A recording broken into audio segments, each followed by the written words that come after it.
proxy wars, where nations pull the strings from behind the scenes, using others to fight their battles. The United States is no stranger to this game. From the Cold War to today, it's been involved in some of the most devastating conflicts. But here's the question.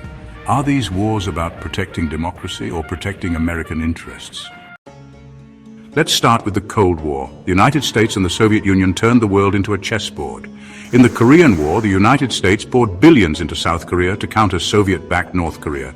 In Vietnam, over 58,000 American soldiers died, along with millions of Vietnamese civilians, in a fight to stop communism. The result? Vietnam unified under communism anyway.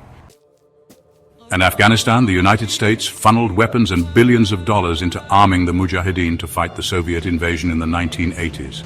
It worked, the Soviets withdrew. But those same fighters evolved into the Taliban and Al-Qaeda, leading to the attacks of September 11th, 2001.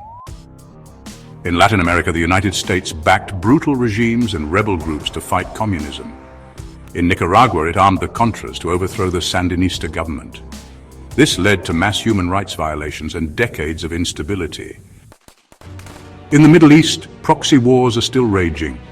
In Yemen, the United States supports Saudi Arabia's war against the Houthi rebels, who are backed by Iran. The result? One of the world's worst humanitarian crises. Over 377,000 deaths in Yemen since 2014, with millions displaced. The US sold over $28 billion in arms to Saudi Arabia from 2010 to 2020. Then there's Syria, where the United States supported rebel groups to overthrow Bashar al-Assad's regime. Meanwhile, Russia and Iran backed Assad, turning Syria into a battleground. And let's not forget Ukraine, where billions in US military aid have poured in to counter Russia's invasion. Are these wars about saving lives or power plays against rivals? The US has provided over $113 billion in aid to Ukraine since 2022, including advanced weapons systems. The Syrian civil war has caused over 500,000 deaths. Let's not ignore the money trail.